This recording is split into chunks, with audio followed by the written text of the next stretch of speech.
Ellen and Rick Bickling understand the how-do behind gardening. Always hands-on outside, their perspective changed with their goals and as the kids grew up. We moved in about 12 years ago. It was a new house, new construction, and as is typical around here, we had a bunch of sod out front, sod on the sides. The backyard was actually all dirt. Luckily, we were blessed with all the trees and the green belt behind us. So at first, I put down a bunch of sod out here at back. The kids were pretty young then. They wanted to come out and run and throw the ball and play. Eventually, our boys are both 6'9", and I thought a basketball court might be a good idea, so we put in the basketball court. When the kids headed out, Ellen and Rick bounced off ideas for the space. The dog treats a flower bed the same as a patch of grass, so I thought a fence around it would be a good idea to keep him out. I'd gotten into square foot gardening, so I knew raised beds would work on the cement. I've used just treated wood before or untreated wood. Treated wood's not really good to use for raised beds. But in about 3 or 4 years, I found that the untreated wood rots out. Now you've got a pile of dirt in the yard. You have to go out and re-pot it, make a new bed. So I decided to use the composite decking. Wasn't sure at first if it would be safe, but I had some soil tests done and did some research, and it is. So now it'll last forever. And for the soil, I used the square foot gardening mix, which is 1/3 compost, 1/3 peat moss, and 1/3 vermiculite. So it makes for a real kind of light and fluffy soil. It holds moisture well, doesn't compact very much, and it lets you grow a lot in a small space. To make the most of every inch, vertical plant holders attached to the fence. Trellises add a little bit of dimension to it. It kind of makes it more of a living space than just a bunch of beds on a basketball court. And also, it gives you a way to grow things vertically. I've got some cucumbers that I've had good luck growing vertically. Green beans, peas, that sort of thing work really well out there. And then we put in some structures, the greenhouse, the gazebo, and just kind of went from there. I did the arbor, yeah. I've built everything except for the concrete work. I laid it out, but I did not pour the concrete myself. The gazebo is a kit and the greenhouse is a kit, but everything else, from the bench to the fencing and everything, beds I built myself. The fence is rough-hewn cedar 2x4s, and it's cattle panel. So what I did is I take each piece, cut it to size, then I run it through the table saw on its end. Actually, you have to run it through 4 times to get the little groove in it, and that's what the cattle panel fence sits in the little groove on there. To cozy up the gazebo living room, they added a kit fire pit fueled by propane gas to easily adjust the warmth. For a bit of shade beyond the vegetable court, they opted for fruit trees. I've got 2 fruiting pear trees, a Moonglow and an Orient, and then we've got 2 apple trees, Fuji and Molly's Delicious, and then I've got a fig tree and a pomegranate tree. So, you want it to look nice, you want it to be a little bit of shade, but again, kind of mix the practical with the pleasant. They put the side fence to work too, with seasonally colorful baskets. To break up the tall blank side of the house, Rick splashed in color with a setback trellis that supports a young Tangerine Beauty crossvine.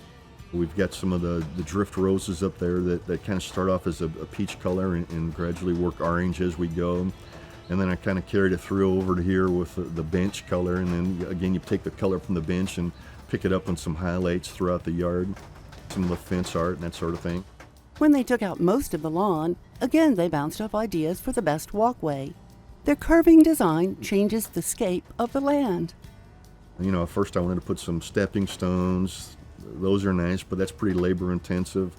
The decomposed granite I think looks nice, but on a day like this when it's kind of rainy, you're going to track decomposed granite in, you kind of feel like you're walking in the mud.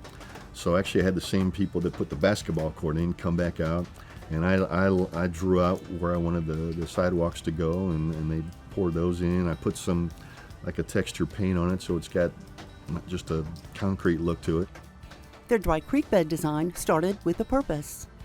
Our neighbor's house, the main rain gutter runs right down kind of on our side of the yard, so whenever it would rain really hard, the water basically ran through there.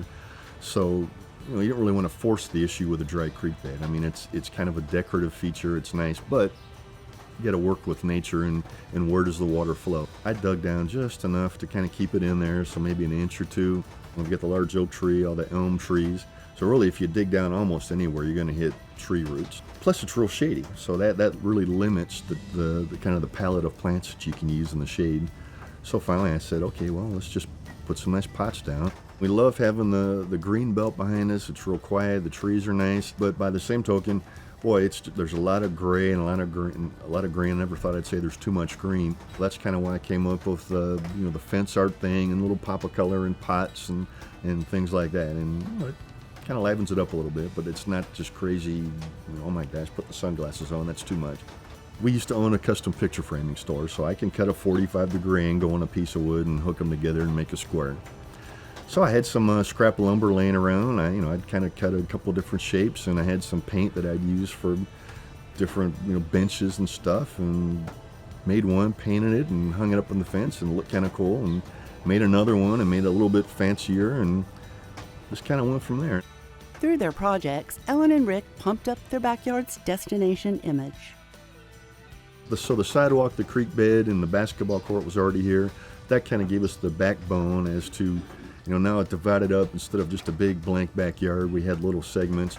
That was actually my first vegetable bed. When the basketball court was still a basketball court, it was really kind of part of the front yard. And it was just a big hunk of grass that was, out in the front yard and was a pain to mow and couldn't do anything as you stand out in the front yard. So I moved the 6-foot fence out a little bit, and then I put some raised beds in there, planted the peach tree. The first thing I learned is that the more you know, the more you realize you don't know. And, a lot of people can just rattle off, this is the plant at this time, and I'm okay with that, but I know where to find the information. So after a while, being a high-tech guy and having all this information I wanted to share with people, I made a website. And the way I came up with the name is my grandfather, instead of saying, hey, or how are you, or how you doing, he would greet everybody, whether it was a friend, a family member, or just the person behind the counter he would say, how do. So I said, well, that sounds pretty good. It's kind of like how do you do things, but it's also what my grandfather said to greet people. So I came up with the How Do Gardener. My theory is that work with what you have. There's kind of two sides to the gardening coin. What do you want? And then what resources do you have available to make it happen? When you want something, you have to decide, do you want to have a place to relax? Do you want to spend a lot of time gardening? Do you have a place for the kids to throw a ball? And also keep in mind that as you go through life, that's going to change, as witnessed by used to be a basketball court, now it's a courtyard garden. If you like working in the yard, bro, working up a sweat, taking your mind off of things, that's great. If you just want a place to relax, that's good too. Be honest with you, I like working in the yard, I like gardening, but my main motivation, and I guess you can tell her this, but I just like spending time out in our garden with my wife. That's why I do all this. That's my favorite thing in the world.